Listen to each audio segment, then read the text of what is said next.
नमस्कार, स्वागत है आपका आज के मुख्य समाचार में। वैसे ही नीतीश कुमार जी को पलटू राम नहीं कहा जाता है। नीतीश कुमार जी आज कौन सी पार्टी में है और कल कौन सी पार्टी में रहेंगे, इसकी कोई गारंटी नहीं है। नीतीश कुमार जी खुद भी अपनी गारंटी नहीं ले सकते हैं। साथ ही मोदी जी जो हर चीज की गारंटी देते हैं, उनके लिए नीतीश कुमार जी के लिए ये गारंटी देना असंभव जैसा है कि नीतीश कुमार जी पलटी नहीं मारेंगे। तेजस्वी यादव ने तो प्रधानमंत्री नरेंद्र मोदी जी को सीधी चुनौती दे दी थी कि यदि आपके गारंटी में इतना ही दम है तो एक गारंटी दे दीजिए ना कि नीतीश कुमार जी पलटी नहीं मारेंगे, और यदि आपने ये गारंटी दे दी तो आपकी हर एक गारंटी को हम मान लेंगे। और इसी बीच बड़ी खबर आ रही है कि नीतीश कुमार जी पलटी मारने वाले हैं, और इस बार अकेले पलटी नहीं मारेंगे बल्कि नीतीश कुमार जी और चंद्रबाबू नायडू दोनों ही एक साथ पलटी मार रहे हैं, और एनडीए की सरकार गिर रही है और इंडिया गठबंधन की सरकार बनने वाली है। और आखिर क्यों नहीं पलटी मारेंगे जब बीजेपी ने ही इनके साथ धोखा कर दिया है। देखिए, बड़ी खबर सामने आ रही है कि जदयू और टीडीपी के कई सांसद बीजेपी के संपर्क में हैं। और सुनिए, जिस नीतीश कुमार जी के कारण बीजेपी की सरकार बन पाई है, आज एनडीए की सरकार बनी है, उसी नीतीश कुमार जी को आज वैल्यू तक नहीं दिया जा रहा है। बिहार के डिप्टी सीएम विजय सिन्हा कहते हैं कि नीतीश कुमार जी किंग मेकर नहीं है। बिहार में ना तो कोई किंग है और ना कोई मेकर। और दूसरी तरफ बीजेपी ये भी कह देती है कि जदयू की कोई भी अनावश्यक मांग हम नहीं मानेंगे। अब सरकार की मजबूती के लिए हम छोटे दलों से भी संपर्क कर रहे हैं। यदि नीतीश कुमार जी को जाना है तो जाए, उनकी मांगों पर हम नहीं मानेंगे। और ये खबर आज तक की है। देखिए, आज तक की खबर में कहा गया है कि सूत्रों के मुताबिक सामने आया है कि जदयू की अनावश्यक मांगों के आगे बीजेपी अब नहीं झुकेगी। बीजेपी गठबंधन के नियमों और गठबंधन धर्म के तहत ही काम करेगी। मंत्रालय का बंटवारा हो या मंत्रियों की संख्या, सहयोगियों की चिंताओं का ध्यान भी रखा जाएगा। यानी जिस नीतीश कुमार के कारण एनडीए की सरकार बनी है, उस नीतीश कुमार जी को कोई भी क्रेडिट नहीं दिया जा रहा है। और इसके बाद आग में घी डालने का काम भाजपा सांसद ने कर दिया। भाजपा सांसद ने बड़ा दावा कर दिया है कि जदयू के कई विधायक और सांसद हमारे संपर्क में हैं। और ये किसी से छिपा नहीं है कि बीजेपी वाले अपने ही सहयोगियों के साथ धोखा करती है। आपने देखा ही, बिहार में मुकेश सहनी की सारे विधायकों को बीजेपी ने अपने दल में शामिल कर लिया, और जिस मुकेश सहनी ने बीजेपी का साथ दिया था, उसी मुकेश सहनी को बाहर का रास्ता दिखा दिया गया। साथ ही महाराष्ट्र में आपने देखा कि किस तरह से महाराष्ट्र में भी तख्ता पलट किया गया। और इसलिए नीतीश कुमार की पार्टी जदयू और चंद्रबाबू नायडू की पार्टी टीडीपी दोनों ही बीजेपी से डरे हुए हैं। और इसलिए जदयू और टीडीपी दोनों ही पार्टी कह रहे हैं कि हमें मिलना चाहिए स्पीकर का पद, क्योंकि बीजेपी का कोई गारंटी नहीं है कि कब जदयू पार्टी को बीजेपी वाले तोड़ दे या फिर टीडीपी पार्टी को और इनके विधायकों को अपने आप में शामिल कर ले। यानी इनको यदि बीजेपी के साथ रहना है और सही सलामत रहना है तो स्पीकर का पद लेना ही होगा। और यदि स्पीकर का पद इनको मिल गया तो दल बदल कानून के तहत इनके विधायकों को नहीं तोड़ा जा सकेगा। अब चाहे चंद्रबाबू नायडू हो या फिर नीतीश कुमार जी, दोनों ही स्पीकर का पद मांग रहे हैं। बीजेपी वाले दोनों को स्पीकर का पद दे नहीं सकते हैं। जिनको भी एक को देंगे, दूसरा उसी वक्त पलटी मार सकता है और बीजेपी की सरकार गिर सकती है। लेकिन बीजेपी वाले इतना भी नहीं करना चाहते हैं। बीजेपी ने साफ मना कर दिया है कि स्पीकर का पद ना तो हम जदयू को देंगे और ना ही टीडीपी को देंगे। और इसी बीच हो गया है बड़ा खेला। नीतीश कुमार जी पलटी मारने वाले हैं, क्योंकि इनकी किसी भी मांग को बीजेपी वालों ने नहीं माना है। खबर भी निकलकर सामने आ गई। देखिए, जी न्यूज की खबर है कि नायडू और नीतीश की मांगों से बीजेपी ने इंकार कर दिया है। उसके बाद बाजी पलटती हुई नजर आ रही है। ये बीजेपी की सरकार या एनडीए की सरकार नहीं चलने वाली है। और सुनिए, 25 जून को संसद की बैठक होने वाली है। पहली बैठक होने वाली है 25 जून को, और 26 जून को स्पीकर पद का चुनाव किया जाएगा। और उसी दिन इनकी सरकार गिर सकती है। यदि नीतीश कुमार जी या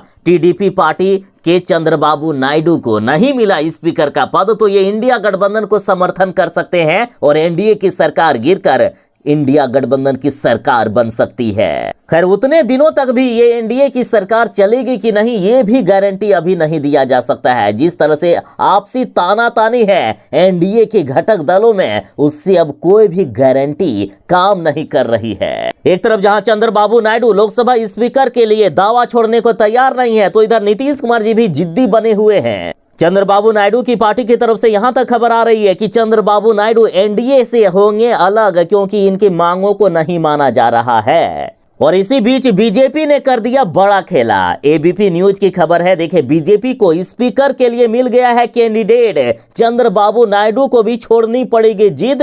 तो जानिए कौन है ये, आखिर कौन है ये जिससे चंद्रबाबू नायडू को भी अपनी जिद छोड़नी पड़ेगी। दरअसल बीजेपी ने लोकसभा स्पीकर के लिए डी पुरंदेश्वरी जी के नाम की चर्चा कर दिए हैं, जो आंध्र प्रदेश की भाजपा की अध्यक्ष है और चंद्रबाबू नायडू की पत्नी की बहन है, यानी चंद्रबाबू नायडू की साली है। और इस तरह से बीजेपी को यह लग रहा है कि इस तरह से चंद्रबाबू नायडू अपनी जिद छोड़ देंगे और स्पीकर का पद भाजपा के ही पास रह जाएगा। यानी बीजेपी वाले ऐसी चाल चल रहे हैं जिससे सांप भी मर जाए और लाठी भी नहीं टूटे। लेकिन बीजेपी वालों को शायद अंदाजा नहीं है कि चंद्रबाबू नायडू यदि पलटी मार दिए तो क्या कुछ हो सकता है। चंद्रबाबू नायडू के 16 सांसद हैं, इनके 16 सीट हैं। यदि ये एनडीए से अलग हो गए तो एनडीए की बहुमत खत्म हो जाएगी, और यदि चंद्रबाबू नायडू अलग हुए तो नीतीश कुमार जी भी पीछे पीछे गारंटी के रूप में आएंगे।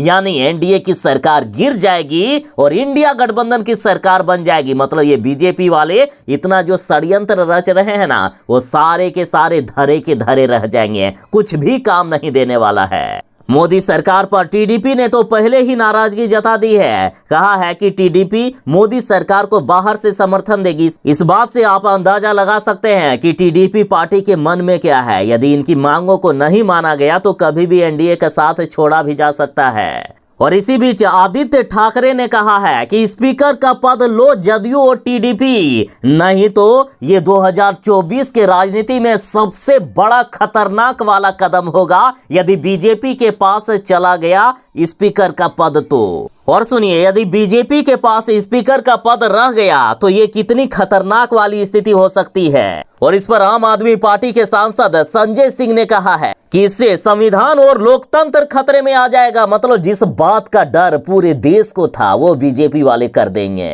संजय सिंह ने कहा है कि गलती से भी यदि भाजपा का स्पीकर बन गया तो उसके 3 बड़े खतरे हैं। पहला खतरा यह है कि बाबा साहब भीमराव अंबेडकर के लिखे संविधान की धज्जियां उड़ा दी जाएगी। दूसरा खतरा ये कि एनडीए के घटक दलों टीडीपी, जदयू, आरएलजी, चिराग पासवान, पवन कल्याण की पार्टियों को तोड़कर भाजपा के साथ मिलाया जाएगा। और तीसरा बड़ा ये खतरा ये कि कोई भी मनमाना बिल सरकार लेकर आएगी और उससे कोई भी सांसद आवाज उठाएगा तो मार्शल से उसे बाहर फेंकवा दिया जाएगा। संजय सिंह ने कहा है कि मैं टीडीपी और जदयू से अनुरोध करता हूं कि आप स्पीकर का पद लीजिए, वरना संविधान खतरे में आ जाएगा और यही आपके दल संविधान और देश के लोकतंत्र के हित में होगा। यानी अब असली खेला शुरू हो गया है। नीतीश कुमार जी और चंद्रबाबू नायडू की मांगों को नहीं मान रहे हैं बीजेपी वाले, स्पीकर का पद देने को तैयार नहीं है। इसके बाद खेला शुरू हो गया है। नीतीश कुमार जी पलटी मारने वाले हैं, चंद्रबाबू नायडू भी एनडीए को छोड़कर भाग सकते हैं। और इसी बीच बड़ी खबर यह भी है, देखिए आज तक की खबर है कि चंद्रबाबू नायडू को नीतीश कुमार जी का फोन भी आ गया है। नीतीश कुमार जी ने चंद्रबाबू नायडू को फोन भी कर दिए हैं। दोनों ही एक साथ पलटी मार सकते हैं, जिससे एनडीए की सरकार तुरंत गिरेगी और इंडिया गठबंधन की सरकार बन सकती है। हालांकि यदि नीतीश कुमार और चंद्रबाबू नायडू दोनों ही इंडिया गठबंधन में शामिल होते हैं, फिर भी 10 सांसदों का जो फासला रह जाएगा सरकार बनाने के लिए, वो भी पूरा कर लिया जाएगा। देखिए इधर टीएमसी के सांसद साकेत गोखले ने दावा किया कि बीजेपी बहुत जल्द 240 से 237 पर आ जाएगी। बंगाल में भाजपा के 3 सांसद हमारे संपर्क में हैं। और सुनिए, उद्धव ठाकरे के संपर्क में है शिंदे के 4 से 5 सांसद। मतलब 10 सांसदों का जो फासला है वो जल्द ही पूरा कर लिया जाएगा। इंडिया गठबंधन ने यहां तक दावा कर दिया है कि लगभग सारी तैयारियां पूरी कर ली गई है, जल्द ही हम सरकार बनाएंगे। अखिलेश यादव बोले हैं कि मौका मिलेगा तो सरकार भी बनाएंगे। सब गिनती का खेल है, गिनती बदल जाएगी तो कोई और भी सरकार बना लेगा। यानी एनडीए की सरकार गिरकर इंडिया गठबंधन की सरकार बन जाएगी। और इसी बीच ममता बनर्जी का भी बयान सामने आ गया है। ममता बनर्जी का कहना है कि चंद्रबाबू नायडू और नीतीश कुमार दोनों हमारे दोस्त हैं। किसने कहा कि वे हमारे साथ नहीं हैं? और इसी बीच सुब्रमण्यम स्वामी का जो बयान है उसने आग में घी डालने का काम कर दिया। देखिए, इनका कहना है कि नीतीश कुमार और चंद्रबाबू नायडू को लेकर मोदी ने जो गारंटी ली है उसमें बीजेपी को धोखा जरूर मिलेगा। यानी नीतीश कुमार जी और चंद्रबाबू नायडू दोनों पलटी जरूर मारेंगे। और इधर खबर यह भी आ गई है कि प्रधानमंत्री नरेंद्र मोदी जी को पीएम के पद से हटाया जा सकता है और नितिन गडकरी को प्रधानमंत्री बनाया जा सकता है, क्योंकि मोदी जी की अब उम्र भी हो चली है। दूसरा कारण यह भी है कि पूरे देश में बीजेपी ने मोदी के चेहरे पर चुनाव लड़ा, फिर भी बीजेपी को बहुमत नहीं आ पाए। और जिस दिन से मोदी की सरकार बनी है उसी दिन से मोदी जी काफी टेंशन में हैं, क्योंकि अब बीजेपी भी समझने लगी है कि नीतीश कुमार जी और चंद्रबाबू नायडू कभी भी पलटी मार सकते हैं। अब यहाँ बड़ा सवाल ये खड़ा होता है कि दोनों में आखिर कौन पहले भागेगा, आखिर कब गिरेगी एनडीए की सरकार, क्योंकि 5 सालों तक तो ये एनडीए की सरकार चल पाना अब मुश्किल सा लग रहा है। और इस बारे में आपका क्या कहना है? मोदी की सरकार आखिर कितने दिनों तक चल सकती है? कमेंट में अपनी राय जरूर ही बताइएगा। और जिस तरह से देश में राजनीतिक हालात बने हुए हैं, क्या इंडिया गठबंधन की सरकार बन सकती है? और क्या जो नीतीश कुमार जी और चंद्रबाबू नायडू को डर सता रहा है कि यदि स्पीकर का पद हमें नहीं मिला तो बीजेपी वाले हमारे साथ खेला कर देंगे, तो क्या इनका डर सही है? क्या बीजेपी वाले अपने सहयोगियों के साथ धोखाधड़ी करती है? कमेंट में अपनी राय जरूर ही बताएं। और हाँ, वीडियो को ज्यादा से ज्यादा शेयर जरूर ही कर दीजिएगा। और यदि वीडियो अच्छी लगी हो तो एक लाइक जरूर ही करें। और हाँ, जो चैनल पर नए हैं कृपया चैनल को सब्सक्राइब करके आपकी भी सेवा करने का एक अवसर अवश्य ही प्रदान करें। चलिए मिलते हैं बस थोड़ी ही देर में नई खबरों के साथ, नई अपडेट के साथ। तब तक के लिए दीजिए इजाजत। बाय। जय हिंद। भारत माता की जय।